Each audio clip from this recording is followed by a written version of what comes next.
Allahumma salli wa sallim ala Sayyidina Muhammadin miftahi babi rahmatillah adada ma fi ilmillah salatan wa salaman daimaini bidawami mulkillah wa ala alihi wa sahbihi. Allahumma salli ala Sayyidina Muhammadin salatan taftahu biha lana futuhal arifin wa tufaqqihuna biha fid din wa ala alihi wa sahbihi. Assalamualaikum warahmatullahi wabarakatuh. Alhamdulillah, di waktu yang mulia di antara asar sampai maghrib, Allah Ta'ala pertemukan kita di majelis yang insyaallah full barokah. Karena majelis Asmaul Husna yang disebut hanya nama-nama Allah Subhanahu wa Ta'ala. Dikatakan oleh para ulama, waktu yang mulia itu diantaranya waktu pada subuh, setelah subuh, sholat subuh, tibanya waktu subuh, azan, sampai matahari terbit. Sampai matahari terbit.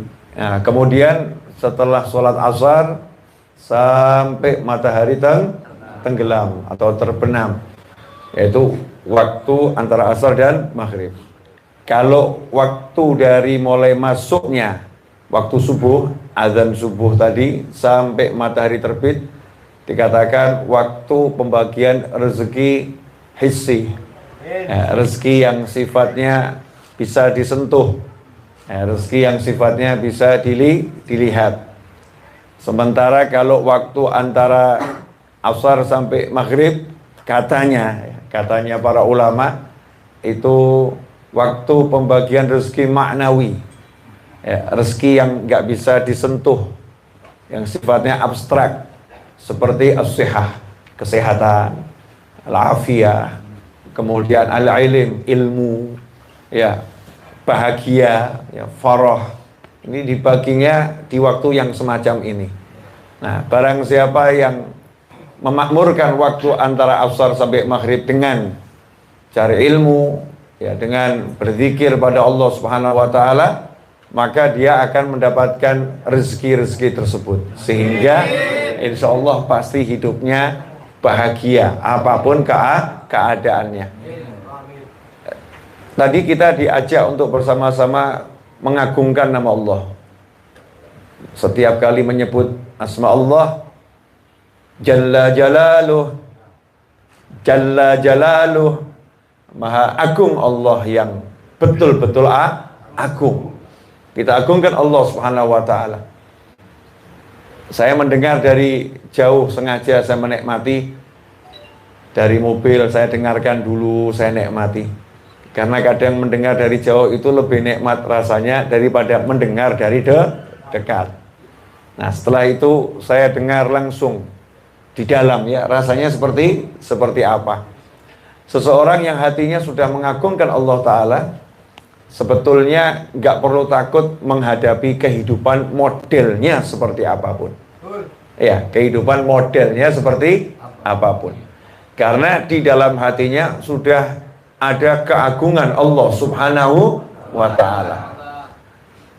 Kemarin, beberapa hari yang lalu kemarin pagi saya ceramah di sebuah SMK. Di situ Allah memberi saya satu tambahan pemahaman yang insya Allah membuat saya jadi semakin mantap. Mudah-mudahan antum semua juga semakin mantap. Percayanya, yakinnya pada Allah Subhanahu wa Ta'ala, yaitu judulnya Allah suka pamer. Allah suka pamer.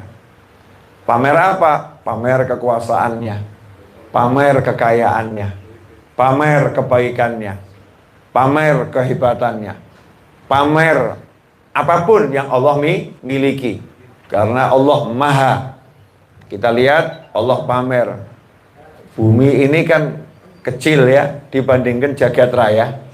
Tapi di bumi ini kemudian Allah pamerkan kepada kita semua, lihat tuh jagat raya itu.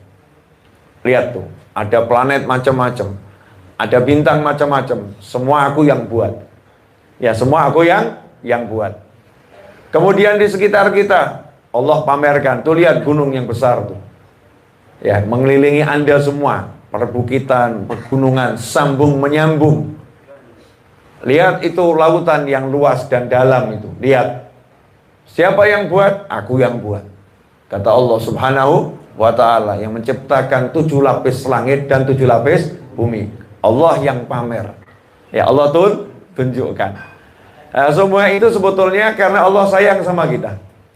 Semua itu sebetulnya karena Allah cinta kepada kita. Kita dipamerin, ditunjukkan. Ya apa? Gak ragu sama Allah Ta'ala. Ya gak ragu sama Allah Subhanahu wa ta'ala. Misal ada seorang bos. Ya, misal ada seorang bos. Di halaman rumahnya dia parkir 100 mobil. Masing-masing mobil harganya 10 miliar. Masing-masing mobil harganya 10 miliar. Kemudian dia pamer halaman rumahnya itu. Ya, halaman rumahnya itu ternyata batunya itu adalah intan dan berlian.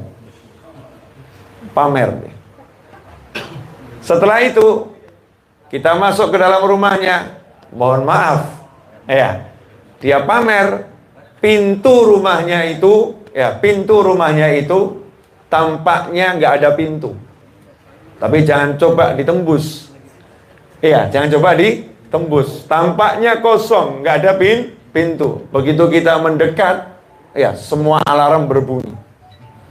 Ya, semua alarm berbunyi. Kemudian baru kelihatan ternyata ada pintunya. Karena disamarkan dengan teknologi-teknologi yang luar biasa. Kemudian dia pamer. Ya, bagaimana itu kekayaannya? Dia tunjukkan lantai ruang terasnya, teras rumahnya. Ternyata itu adalah emas-emas yang dipakai. Jadi ubinnya itu bukan ubin, tapi emas. Saya mau nanya, kalau bos yang kaya tadi yang pamer seperti itu, kemudian ngomong sama Anda, jangan khawatir, butuh apa-apa minta sama saya. Dan saya perhatian sama kamu. Saya ngerti kamu, butuh apa-apa minta sama saya. Pertanyaan saya, kalau kita punya teman bos semacam itu, sempat pusing nggak? Sempat pusing nggak kira-kira? Ya, ternyata kok ada yang nagih hutang. Nagih hutang. Hutangnya cuman 10 juta. Hutangnya cuman 100 juta. Tapi punya teman bos yang semacam itu. Pusing atau tenang? Tenang ya. Kenapa? Karena si bos udah janji. Kalau butuh apa-apa tinggal ngomong sama bos. Saya pasti akan bereskan. Saya pasti akan bereskan. Pertanyaan saya, Allah udah pamer jagat raya semacam ini dan Allahnya bilang ud'uni astajib. Ada apapun panggil aku jawab panggilanmu. Percaya atau bimbang? Kalau percaya nggak pusing dong. Kalau percaya tenang dong. Kalau percaya nggak usah kemudian galau hidupnya. Kalau percaya tenang saja, waktunya sholat, sholat. Waktunya zikir, zikir. Waktunya baca Al-Quran, baca Al-Quran. Waktunya puasa, puasa. Ini ngeri. Karena kurang percaya sama Allah sampai puasa ditinggalkan gara-gara cari duit. Karena kurang percaya sama Allah sampai aurat dibiarkan terbuka karena takut gak dapat duit. Karena kurang percaya sama Allah Subhanahu wa ta'ala sampai yang haram dilakukan, ya, karena takut kehilangan harta dan tidak bisa menikmati kehidupan. Kurang percaya sama Allah ta'ala. Beda dengan orang-orang yang percaya. La khaufun alaihim wa lahum yahzanun. Orang-orang yang percaya sama Allah ta'ala, la khaufun alaihim. Mereka nggak pernah punya rasa takut ngadepin apapun. Punya duit nggak takut, nggak punya duit nggak takut. La khaufun alaihim wa lahum yahzanun. Duitnya hilang nggak sedih, hartanya hilang nggak sedih. Kenapa? Tuhannya nggak pernah hilang, Allahnya nggak pernah hilang. Yakin betul pada Allah Subhanahu wa ta'ala. Nah, rasa semacam ini, rasa yakin sama Allah ta'ala ini harus terus kita pupuk. Karena setan itu nyata dan setan itu ada. Manusia menjadi ragu, manusia menjadi bimbang, ya karena alladzi yuwaswisu fi sudurin nas minal jinnati wan nas. Ada setan jin, ada setan manusia. Termasuk setan manusia yang berusaha membuat kita ragu, bisikinya semacam ini. Ya Allah maha kaya, Allah maha memberi. Cuman lihat dulu yang minta siapa. Kalau yang minta kamu nanti dulu. Kalau yang minta Habib Umar lain masalah. Yang minta ya Syekh Fulan lain masalah. Yang minta Kiai Fulan lain masalah. Kamu siapa? Siapa? Setan ngajarin kita untuk nggak berani minta. Setan ngajarin kita untuk nggak berani ngomong sama Allah Subhanahu wa ta'ala. Setan ngajarin kita untuk melihat seakan-akan kamu jelek, ya, tapi disuruh menjauh kepada yang maha baik, menjauh dari yang maha baik. Padahal Allah Ta'ala mengatakan fafirru ilallah. Lah kalau memang kamu jelek, datangin yang maha baik. Kalau memang kamu miskin, datangi yang maha kaya. Kalau memang kamu sakit, datangi yang maha menyembuhkan. Kalau memang kamu lemah, datangi yang maha kuat. Kalau memang kamu pusing, datangin yang bisa bereskan pusing. Kalau memang kamu butuh, datangi yang maha berkuasa untuk mewujudkan segala sesuatu. Kalau memang kamu itu, kalau memang datangi Allah Subhanahu wa ta'ala Jalla Jalaluh. Datangi Allah. Nah, ini tadi diajarin kita untuk datangin Allah. Dari tadi itu semua. Mulai istighfarnya, kemudian kita teriak-teriak panggil Allah. Ya, teriak-teriak panggil Allah. Bukan karena Allah nggak dengar. Ya Allah maha mendengar. Tetapi Allah suka kalau hambanya itu manggil Allah dengan kesungguhan. Ya, dari dalam hatinya. Nah, kita diajarin untuk mendekat dan minta, nggak usah lihat status kita. Ya, nggak usah lihat status kita. Kita ini jauh dari kata soleh, jauh. Dari dikatakan ya, jauh dari kata soleh. Tapi ya insya Allah karena cinta sama orang soleh dikumpulkan dalam kelompok kaum solehin. Amin Allahumma amin. Nah, tapi ciri-cirinya kaum solehin itu selalu ya nggak pernah putus asa. Selalu mendekat pada Allah Subhanahu wa ta'ala. Selalu bergerak untuk mencari apapun yang bisa membuat Allah sayang. Mencari apapun yang bisa membuat Allah cinta. Kerjakan apapun yang bisa membuat Allah itu ridho. Itu yang dilakukan orang-orang yang soleh. Kondisinya semacam apapun yang dipikirkan adalah itu. Nah, setan nggak mau begitu. Setan kebalikannya. Kerjaan setan apa? Buat orang putus asa. Kamu nggak layak duduk di majelis. Kamu nggak layak jadi orang soleh. Kamu nggak layak jadi orang baik. Kamu udah pantesnya memang diintipnya neraka. Ya, kamu pantasnya tinggal dalam neraka. Kamu pantasnya, kamu pernah berzina, kamu pernah berjudi, kamu pernah mabuk, kamu pernah menipu, kamu pernah. Padahal judulnya kan kamu pernah. Kalau kamu pernah berarti sekarang tidak. Setannya datangnya lagi, kamu masih. Ya, kamu masih. Kalau kamu masih, berarti kan tadi. Ya, berarti tadi. Sekarang tidak. Ya, kalau nanti, siapa yang tahu nanti. Pokoknya setan selalu membuat kita, kamu tidak layak, kamu jangan mendekat, tempatmu di luar. Itu setan. Ya, 100% tanpa ragu itu setan. Padahal setannya sendiri nggak pernah ragu sama Allah Ta'ala. Setan itu iblis waktu diusir, dilaknat sama Allah Ta'ala. Udah jelas dia dilaknat. Nggak bakal dapat rahmat, nggak mungkin masuk surga, tempatnya neraka. Iblisnya teriak, anzirni, tolong ya Allah, tunda penyiksaan saya, jangan sekarang disiksanya. Tunda sampai hari kebangkitan. Itu karena dasar iblis gitu ya. Walaupun udah dilaknat, kondisi semacam itu masih berusaha nipu Allah. Berusaha nipu Allah. Jeli dia nipunya. Kenapa? Karena iblis tahu setiap yang bernyawa pasti akan merasakan kematian. Makanya iblis minta ditunda hukumannya sampai hari kebangkitan. Nah, kematian itu tibanya hari kiamat. Jadi iblis ya ingin tidak merasakan kiamat. Nanti saja saya dimatikannya dan diseksanya setelah hari kebangkitan. Berarti iblis tidak mengalami kematian.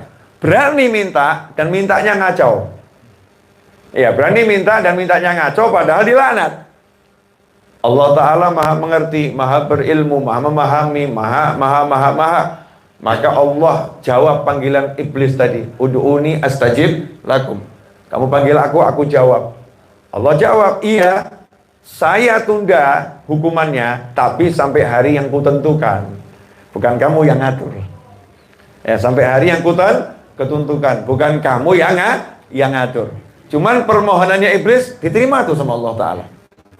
Nah, kalau iblis yang nyata-nyata dilaknat aja diterima, masa kita yang sholat, kita yang zikir, ya kita yang wirid, kita yang majelis ilmu, kita yang mendekat, masa tidak diterima? Pasti diterima. Syaratnya adalah yakin, percaya pada Allah Subhanahu wa Ta'ala. Ikhwani rahimakumullah, sahabatku dimanapun antum berada, majelis macam ini saya baru judulnya bahas majelis ya, belum ceramah. Baru bahas majelis semacam ini ya, majelis yang membuat hati kita semakin mantap. Nah, di luar sana, di luar majelis, itu banyak hal yang buat kita ragu. Lihat angka gaji, lihat angka tagihan. Ya, muncul ragu melanjutkan kehidupan. Lihat problem, kemudian lihat solusi. Solusinya sedikit, problemnya banyak. Muncul ragu bisa melanjutkan kehidupan. Yang ada adalah mulai pesimis. Wah pasti ruwet. Wah pasti nggak enak. Wah pasti. Akhirnya orang tersebut udah menjadi Tuhan. Dia bisa pastikan hidupnya. Dia bisa tentukan nasibnya. Dia sudah membuat sesuatu ya untuk dirinya sendiri. Dia mulai dengan pikiran-pikirannya. Aku pasti, aku nggak mungkin. Itulah orang yang terjebak dalam permainan setan. Beda dengan orang-orang yang udah duduk semacam ini. Jadi kalau kita udah duduk semacam ini, insya Allah nggak kena penyakit yang semacam itu. Ya, begitu hitung-hitungannya kok minusnya 100. Ya, temannya mengatakan pasti hidupmu ruwet. Jawabannya dia adalah minus 100 kok ruwet. Minus 100 kok ruwet. Minus 1 juta aja enggak ruwet. Kok bisa begitu? Lah hidup yang ngatur bukan saya, yang ngatur bukan kamu. Hidup yang ngatur Allah Subhanahu wa Ta'ala. Nah, terus gimana? Ya tugas saya pokoknya usaha minta. Hasilnya saya aja nggak tahu apalagi kamu. Saya aja nggak tahu apalagi kamu. Udah nggak usah dipikir hasilnya. Penting jalannya benar. Nanti keajaiban akan muncul. Apapun itu masalahnya. Ya, apapun itu masalahnya. Itu yang dilakukan oleh ibunya Nabi Ismail alaihissalam. Sofa marwah. Munculnya air Zam-Zam. Itu yang dilakukan Nabi Ibrahim alaihissalam. Sembelih anaknya. Hasilnya lehernya nggak bisa disentuh oleh belati. Jadi keras dan kebal. Diganti oleh Allah Subhanahu wa Ta'ala dengan 2 domba yang besar dari surga. Nabi Musa alaihissalam disuruh aja berjalan sama Allah Ta'ala. Bahkan dipertemukan dengan lautan yang ganasnya luar biasa. Fir'aun bala tentara mengejar. Tugas Nabi Musa pokoknya jalan saja. Ketemu halangan yang gak masuk akal bisa diselesaikan. Ternyata solusinya pukulkan tongkat ke laut. Lautnya pun terbelah. Nabi Musa dan kaumnya selamat. Fir'aun pun ditenggelamkan oleh Allah Subhanahu wa Ta'ala. Pokoknya tugas kita jalan. Gak usah kebanyakan mikir. Nah, orang sekarang gak jalan-jalan, kebanyakan mikir. Hasilnya pusing, stroke. Naudzubillah min dzalik. Serangan jantung. Naudzubillah min dzalik. Ya mending kalau mati sekalian. Iya. Dia nggak mati, enggak hidup, enggak. Karena apa? Karena Kalau karena kesehatan, it's okay, ujian. Tapi kalau karena dia nggak yakin sama Allah Ta'ala, naudzubillah min dzalik. Kalau karena dia nggak percaya sama Allah Ta'ala, kalau dia ragu sama Allah Subhanahu wa Ta'ala, itu mengerikan. Nah, tadi saya dapat ilmu di sini, Masya Allah, tentang masalah menaruh kitab yang ada asma Allah. Yang ada asma Allah. Entah itu buku isinya doa-doa, zikir-zikir, atau kitab-kitab yang menjelaskan keilmuan. Jangan ditaruh di lantai. Ya, letakkan di atas paha kita, atau lebih tinggi dari itu. Ya, kata beliau tadi, kita aja yang kotor kalau jatuh dipungut. Kita aja yang kotor kalau jatuh dipungut. Masa asma Allah yang mulia kita biarkan di bawah, tidak kita pungut. Ya, masih ingat Bishr Al-Hafi? Ya, Sayyidina Bishr Al-Hafi radhiyallahu anhu itu mantan pemabuk kelas berat. Jadi Bishr Al-Hafi ini wali besar, tapi mantan pemabuk. Ada satu kitab tuh judulnya Risalatul Kusyairiyah. Ya, kitab Risalatul Kusyairiyah itu kata guru saya julukannya minal lusus sorol khusus. Ya, minal lusus sorol khusus. Dulunya memang maling, dulunya memang pencuri, dulunya perampok, tapi berubah menjadi khusus, orang-orang yang super istimewa di sisi Allah Subhanahu wa Ta'ala. Para wali yang disebutkan di dalamnya itu banyak yang mantan, mantan, termasuk Bishr Al-Hafi radhiyallahu anhu. Sayyidina Bishr ini hidupnya hampir nggak pernah sadar, mabuk terus, hampir nggak pernah sadar, teler terus, hidupnya begitu. Jadi kalau bangun pagi itu udah ada di tempat sampah dekat rumahnya di dekat pasar, jadi bisa jalan tapi nggak pernah nyampe rumah, jatuh karena telernya luar biasa. Kalau malam di tempatnya mabuk-mabuk night clubnya, dan terkenal ini, nggak ada yang bisa ngalahkan Bishr urusan mabuk. Saya sampaikan cerita ini bukan untuk ditiru mabuknya, ya pemirsa, bukan ditiru mabuknya, tapi coba tiru amalnya, ya amalnya. Dan kita nggak boleh merendahkan siapapun. Kita nggak tahu hari ini mungkin dia begitu, tapi besok dia seperti itu. Seperti penyihir yang melawan Nabi Musa alaihissalam. Sebelumnya lawan Nabi Musa, detik berikutnya jadi pembela Nabi Musa alaihissalam, dan meninggalnya husnul khotimah, wali-wali besar. Ya, itu yang ada dalam Al-Quran. Kita nggak boleh menghakimi seseorang, nggak boleh menghakimi seseorang. Tugas kita cuma menentukan hukum ini halal, ini haram, ini halal, ini haram, ini boleh, ini tidak. Orang yang nggak boleh disentuh, nggak boleh dihakimi sama sekali. Nah, ini Bishr Al-Hafi nggak pernah nyampe rumah, yang nggak pernah sampai rumah. Suatu hari dalam keadaan teler berat, sisa-sisa minum semalam, dia bangun di tempat sampah dekat rumahnya di pasar. Dalam keadaan masih mabuk itu ya, teler seperti itu, dia berjalan menuju rumahnya di pagi hari. Matahari udah bersinar terang. Dia lihat di jalan itu ada lafzul jalalah, Allah. Ya, ada tulisan Allah yang tergeletak di jalan dan diinjak oleh orang yang lalu lalang ke pasar. Diinjak oleh orang yang lalu lalang ke pasar. Apa yang dilihat oleh Bishr menakjubkan. Pemabuk kelas berat ini, mabuk loh ya, bukan sadar. Pemabuk kelas berat ini dalam keadaan mabuk, hatinya itu nggak pernah mabuk. Sementara banyak di antara kita alhamdulillah nggak pernah mabuk, tapi hatinya mabuk. Tapi hatinya mabuk. Mabuk zahir jelek, jangan ditiru ya.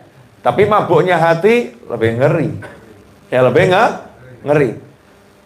Ini Bishr melakukan yang haram, mabuk dia, tapi hatinya nggak pernah mabuk. Buktinya apa?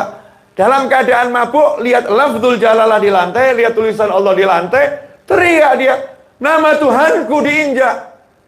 Masya Allah, muncul gairahnya, nama Tuhanku diinjak, ism Rabbi. Kemudian diambil dengan perasaan cinta dan mengagungkan, diciumin ism Rabbi, nama Tuhanku, nama Tuhanku, nama Tuhanku. Siapa di antara kita yang punya pengagungan dengan nama Allah semacam itu? Lihat lafzul jalalah Allah, kemudian hatinya bangga, nama Tuhanku. Meletakkan di rumah dengan bangga, nama Tuhanku. Orang yang punya perusahaan bangga namanya di baliho besar perusahaannya. Masya Allah, nama perusahaanku. nama sekolahku, nama kantorku, namanya Allah. Adakah pengagungan di hati kita? Bishr ternyata hatinya mengagungkan Allah Subhanahu wa ta'ala. Dibawa pulang nih tulisan Allah, sampai di rumahnya diletakkan di tempat yang tinggi, buka lemari, beliau punya tempat penyimpanan harta itu. Diambil tempat tadi, lafzul jalalah Allah tadi kemudian ditaruh di situ, kemudian beliau ada sisa uang yang maunya dibuat minum nanti malam, ya ternyata beliau pergi ke pasar dalam keadaan mabuk, beli parfum yang paling mahal, pulang ke rumahnya lagi, lafzul jalalah Allah tadi dikasih parfum. Dikasih parfum diharumkan, kemudian dimasukkan di kotak penyimpanan hartanya, diletakkan di lemari yang paling tinggi. Setelah itu, blek, pingsan. Ya masih teler. Lanjut tidur. Bangun, berangkat lagi ke night club, mabuk lagi. Nah, malam dalam kondisi lagi teler, malam hari tiba-tiba ada satu orang yang dikenal sebagai orang soleh di masa itu. Ya, kiainya, habibnya ya, di wilayah itu. Masuk night club. Nah, ini bedanya ya ulama dulu dengan kita-kita yang sekarang ini. Ulama dulu ini begitu masuk night club, satu night club itu teriak. Jangan doakan kami dengan keburukan. Ampuni kami, tolong jangan doakan kami dengan keburukan. Kami nggak mau dapat bala, kami nggak mau dapat musibah. Jadi ketemu orang soleh itu takut kalau didoakan nanti kamu kena bencana, takut didoakan kena musibah. Kalau kita mungkin sekarang nantang ya, doain, nggak takut sama doamu. Kalau kita ini naudzubillah min dzalik, mungkin kita sekarang nantang orang-orang yang soleh. Atau mungkin kita ini pakai pakaian semacam ini, berlagak soleh, tapi nggak punya wibawa di hadapan orang-orang yang melakukan kemaksiatan. Kenapa? Karena kita sendiri hatinya nggak takut sama Allah Ta'ala. Hati kita nggak mengagungkan Allah Subhanahu wa Ta'ala. Ini masuk orang soleh, manggil nama, Bishr, aina Bishr, mana Bishr, mana Bishr. Yang lain tenang hati, bukan aku yang dicari, aman. Yang dicari Bishr. Maka Bishr saat itu teriak, saya Bishr, tolong jangan doakan saya yang buruk. Saya memang orang jelek, tapi jangan doakan saya yang buruk. Saya udah begini please jangan doakan saya dengan kehancuran. Orang soleh tadi ngomong, enggak, saya nggak doakan kamu dengan kehancuran. Nah, kenapa cari saya? Menurut mimpi yang saya dapat, kamu ini waliullah. Bishrnya ngomong, udah Yai Habib Ustaz, kalau mau ngeprank jangan kebangetan. Ya, kalau mau bercanda jangan kebangetan. Saya ini pemabuk di net club, sekarang aja masih mabuk saya. Dibilang waliullah. Maka orang soleh tadi bilang, ya saya akan ceritakan dulu sebabnya saya ngomong begini, tapi saya minta syarat. Saya minta dikasih tahu dulu, amalmu apa? Loh, kamu nyata-nyata pemabuk kok dibilang masuk kelompok wali dulu. Saya juga agak bingung. Saya aja bingung, amalmu apa gitu. Walaupun Allah maha berkuasa atas segala sesuatu, tapi saya mau tahu amalmu apa. Jangan salah kutip ya, nanti dibilang ada pemabuk, ada wali pemabuk. Enggak loh ya. Simak cerita sampai habis ya. Dalam ilmunya Allah, Bishr ini wali Allah. Saat itu masih belum di dalam tataran masyarakat beliau pemabuk. Maka Bishr pun bercerita, saya nggak punya amal apa-apa, cuman ya tadi pagi itu saya dalam keadaan teler, lihat nama Allah diinjak-injak, saya nggak rela. Terus saya harumkan, saya taruh di tempat yang tinggi. Orang soleh tadi ngomong, ya ini amalmu. Sebab mimpi yang saya dapat, mimpi itu berkata, sampaikan pada Bishr, sebagaimana dia harumkan namaku di dunia, maka aku akan harumkan namanya di dunia dan akhirat. Sampaikan pada Bishr, sebagaimana dia mengharumkan namaku di dunia, maka aku harumkan namanya di dunia dan akhirat. Dengar kalimat ini, menggigil tuh Bishr, menangis jadi-jadinya. Allah Tuhanku, mengingat perbuatanku. Sekali aku harumkan namanya, Allah akan harumkan namaku dunia akhirat meskipun aku pemabuk. Iya. Maka Bishr pun naik ke atas meja. Kemudian teriak, aku bertobat kepada Allah Ta'ala. Aku gak akan mabuk lagi selama-lamanya. Dan aku tak akan pernah pakai sandal. Aku akan selalu tanpa alas kaki. Karena aku bertobat dalam kondisi tanpa alas kaki. Tanpa alas kaki ini aku taat. Dan selama aku pakai alas kaki aku sering maksiat. Maka aku nggak mau berubah dari kondisi taat ini. Biar terus aku tanpa alas kaki. Kemudian dalam kondisi seperti itu langsung ceramah itu. Di tengah nightclub. Ikhwani rahimakumullah, bertobatlah pada Allah. Tinggalkan minuman keras. Ikutlah bersama saya. Masya Allah. Kontan jadi wali. Kalau Allah mau merubah hambanya. Dari hal yang sederhana. Ya nampaknya sederhana. Mengangkat nama Allah. Tapi itu nggak sederhana. Itu dari pengagungan dalam hati. Kalau ada orang menjatuhkan bendera merah putih. Ya orang itu mengejak bendera merah putih. Diinjak-injak marah kita. Kita marah. Kita angkat bendera merah putih. Kita akan cium. Kita akan agungkan. Betul atau betul? Lantas bagaimana kalau lafzul jalalah? Kalau nama Allah, nama Nabi Muhammad SAW, ayat-ayat Al-Quran, sekarang ini nggak sedikit ditemukan saat kita belanja di pasar. Ya, bungkus yang digunakan untuk membungkus makanan, membungkus sesuatu yang dijual di pasar, ternyata buku bekas sekolah dan pelajaran agama Islam. Di situ ada ayat-ayat Allah Subhanahu wa Ta'ala. Kemudian kita membelinya dan kita melihatnya dan kita membiarkannya. Kita tidak mengamankannya dan kita tidak memuliakannya. Dan seringkali kita pun yang jadi pelakunya. Kita beli buku-buku bekas pelajaran agama, kemudian kita jadikan itu sebagai bungkus sesuatu untuk membungkus makanan dan lain sebagainya. Ini sering terjadi. Ada lagi yang karena kurang ilmu, ilmu. Cinta sama Allah, beli lafzul jalalah, nama Allah atau Muhammad SAW atau la ilaha illallah, dia tempelkan di dashboard motornya, diletakkan di bawah. Dia duduk di bangku, Allah ada di bawahnya, di bawah pantatnya. Masya Allah. Ada lagi yang karena cinta, dia letakkan di helmnya. Helmnya dikasih la ilaha illallah, Muhammadur Rasulullah SAW. Tapi helmnya dia taruh di bawah kalau nggak dipakai. Kemudian dia kangkangi dengan kedua kakinya. Masya Allah. Saya pernah dahulu mobil saya itu saya kasih di kaca belakang tulisan solawat dulu. Sekarang mobil saya nggak ada yang saya kasih solawat. Ada orang nanya, Habib kok sekarang mobilnya nggak dikasih solawat, kenapa? Ditegur sama Allah saya. Orang lain silahkan, tapi saya tidak. Ditegur sama Allah bagaimana? Waktu saya dakwah ke Kalimantan, ada seorang polisi. Ngasih saya ilmu. Bukan ustadz, bukan ulama. Warga negara Indonesia. Seorang polisi, tapi cinta sama ilmu, cinta sama pengajian. Ngomong sama saya, Habib, mobil saya nggak ada yang saya kasih stiker solawat atau kalimat la ilaha illallah, nggak ada. Kenapa Pak?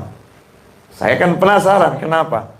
Yaitu kalau dicucikan di tempat cuci mobil umum tuh, itu lapnya dibuat bekas apa saja itu.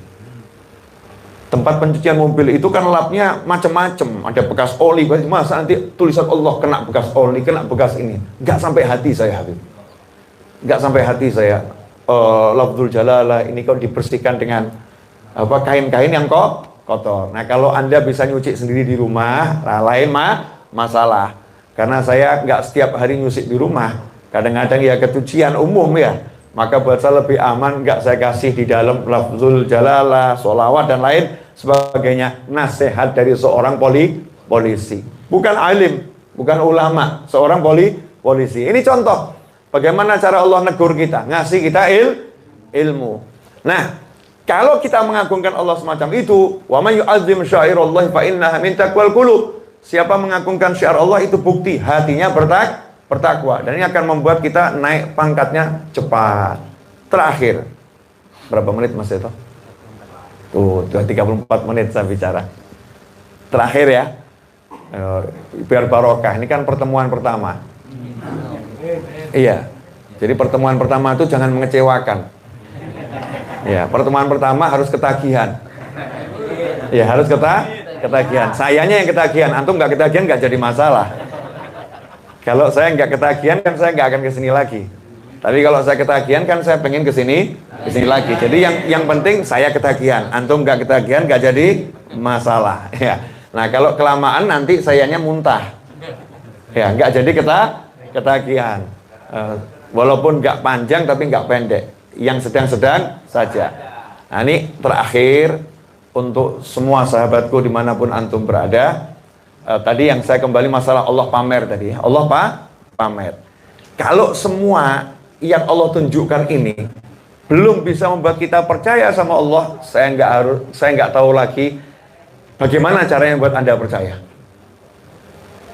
Kalau semua yang Allah tunjukkan ini tidak bisa membuat Anda percaya sama Allah Ta'ala, maka saya tidak tahu lagi bagaimana caranya membuat Anda percaya.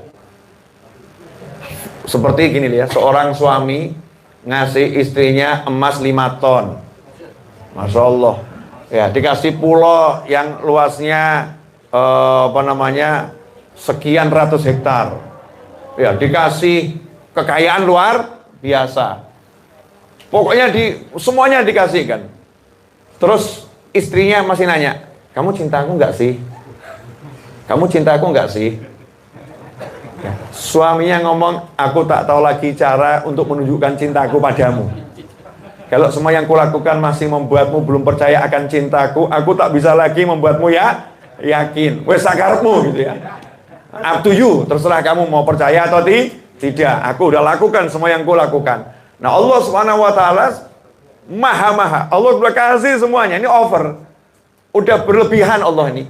Berlebihan memanjakan kita, berlebihan ngemong kita, berlebihan nyayang kita. Kok kita masih belum bisa lihat Allah Maha Agung, belum bisa lihat Allah Maha Besar, belum bisa lihat semua itu. Maka saya tak tahu lagi gimana caranya membuat Anda yakin atau membuat diri saya sendiri yakin sama Allah Subhanahu wa Ta'ala. Makanya kalau mau nanya, Bib, gimana caranya belajar ilmu yakin? Gak usah repot-repot.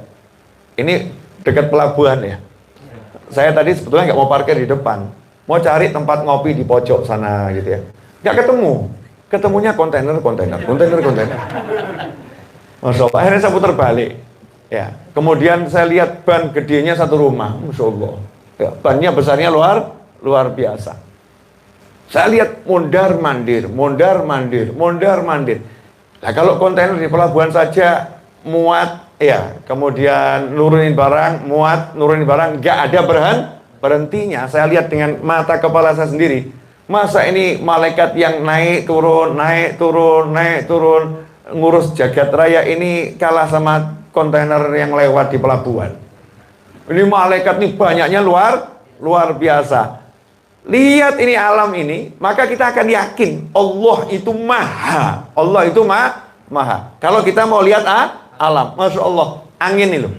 Angin itu kalau kecil kan damai ya. Kalau besar, ribut. Kalau nggak ada, maut. Betul ya? Angin itu kalau kecil damai. Kalau besar, ribut. Nggak ada, maut. Nggak ada angin, mati kita. Mati semuanya, kehidupan mati, manusianya juga mati. Satu nih makhluknya Allah yang namanya angin ini bukti kalau Allah itu maha luar biasa. Nah terus kita dikasih tahu sama Allah, nggak usah repot, minta, tak kasih. Tapi justru itu yang nggak dijalankan. Minta itu ya sholat, itu minta itu ya berbakti sama orang tua, minta itu ya taat sama suami, minta itu ya sayang sama istri, minta itu ya perhatian sama tetangga, minta itu ya kamu hargai Allah Subhanahu wa Ta'ala. Kalau kita betul seperti itu, minta apapun, nggak mungkin nggak dikasih, pasti dikasih. Ya pasti dikasih. Dan saya lagi minta sama Allah mobil untuk ibu saya, padahal saya nggak punya duit. Kemarin saya minta Fatihah, saya pengen belikan ibu saya mobil. Paling enak kan gitu, ngemis sama Allah. Ya, ngemis sama Allah. Kalau ngemis sama manusia, 1 malu, 2 dipermalukan, 3 dihinakan, 4 hina beneran. Ya, 4 hina beneran. Kalau ngemis sama Allah Ta'ala, semakin kita ngemis sama Allah, semakin kita minta sama Allah, Allahnya semakin senang. Lanjutkan. Coba kalau ada orang ngemis ke rumah kamu, sekali kamu kasih, 2 kali kamu kasih, 3 kali mulai bosan, 4 kali mulai komentar, 5 kali tendang. Ya 5 kali tendang. Kok minta terus. Tapi kalau sama Allah Ta'ala, ud'uni astajib lakum.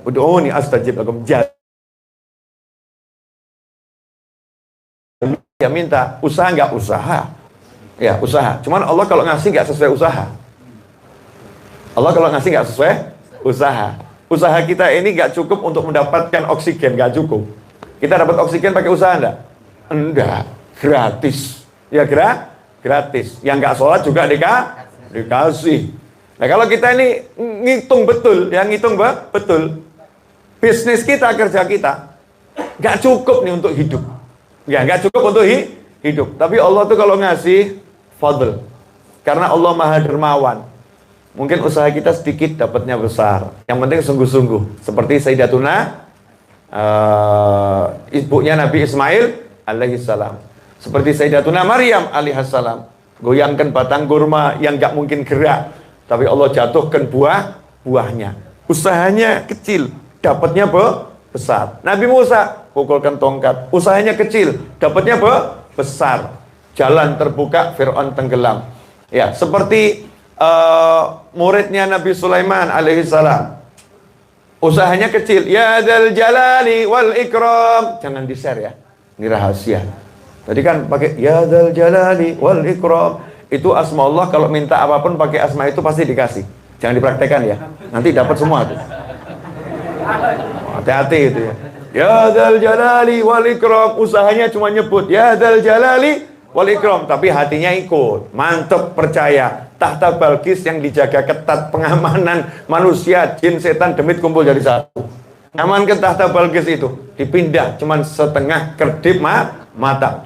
Ada di depan mata. Usahanya kecil, tapi Allah ngasihnya besar. Nah kita sekarang usahanya besar, nggak dapat apa-apa. Kenapa? Nggak minta sama Allah, mintanya sama usahanya, mintanya sama akalnya, mintanya sama strateginya, mintanya sama koleganya, mintanya sama perencanaannya, mintanya sama ini. Sholat jamaah ditinggalkan, bakti orang tua ditinggalkan, sayang keluarga ditinggalkan, sayang tetangga ditinggalkan, senyum dibuang. Masya Allah, silaturahim diabaikan.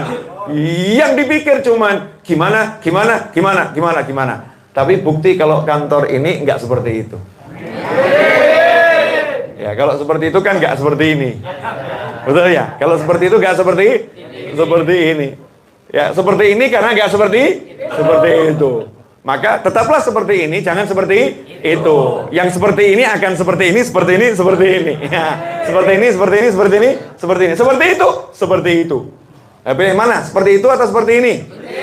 Nah ini loh contoh, nggak punya duit tapi ceria, ceria, bahagia. Lah kamu punya duit nggak? Punya. Ya Bu, punya. Minus atau plus? Kadang minus, kadang plus. Betul ya? Ya. Kadang minus banget. Ya. Sering atau kadang? Minus banget. Tapi bahagia, tenang. Itu ada penelitian dari orang-orang luar negeri, bingung lihat Indonesia. Indonesia ini rakyatnya banyak yang minus ekonominya. Tapi kok bisa ngakak ya? Bisa ketawa, happy. Di Jepang tanpa mengurangi kehormatan bangsa Jepang ya. Di Jepang itu sampai ada, kalau nggak salah, mungkin saya salah ya. Tapi saya pernah ke sana. Itu ada satu tempat yang disediakan khusus naudzubillah min dzalik untuk bunuh diri. Sampai ada undang-undang khusus mengatur bunuh diri. Bunuh diri tidak boleh menabrakkan pada angkutan umum dan lain sebagainya. Karena itu mengganggu fasilitas umum dan membuat malu keluarganya. Di Jepang sampai diatur seperti itu. Nanti ada tempat lain gitu tiap hari Sabtu ya, itu tempat mabuk full. Ya tempat mabuk full kalau hari Sabtu. Jadi hari Sabtu istirahatnya pada mabuk. Kenapa begitu? Di Indonesia alhamdulillah orang mabuk nggak kelihatan. Betul ya? Orang mabuk nggak kelihatan. Padahal hutang kita ini bertumpuk sebagai masyarakat. Hutang banyak, pengeluaran banyak ya. Tapi kok bisa nyantai kenapa? Disidik itu. Oh, ternyata di Indonesia ada maulid. Oh, di Indonesia ada Asmaul Husna. Oh, di Indonesia ada tahlil. Oh, di Indonesia ada sholawat munjiah. Oh, di Indonesia ada sholawat nariyah. Oh, di Indonesia ada ziarah para wali. Ternyata konsepnya sederhana. Gak duit bengok Allahumma, selesai. Kalimatnya, lah udah tak teriakkan ke Allah, terus aku harus bagaimana lagi? Ya, ngapain aku harus pikir? Tugasku sudah selesai. Enak atau enggak enak? Enak. Makanya jangan kita jauh dari yang semacam ini, karena nanti akan jadi yang semacam itu. Naudzubillah min dzalik. Tapi kalau terus begini, apapun kondisinya, tetap bahagia. Tetap bahagia. Terakhir, ilmu baru saya dapat. Ilmu wedus. Iya. Kambing itu nasibnya seperti apapun, bahasanya cuma satu. Mbak. Betul? Ya, bahkan mau disembelih, kambing bisa bahagia. Gak usah saya jelaskan ya. Kambing itu lihat tuh temennya mau disembelih, betul ya? Kalau kurban tuh loh, ya. Tapi kambing mau disembelih masih bisa bahagia loh itu. Gak usah dijelaskan. Gak usah dijelaskan. Bahkan kambingnya bisa makan, betul ya? Rumput yang di depannya dimakan. Coba kalau kamu udah tahu mau disembelih, sanggup makan? Kasih makan, dibuang.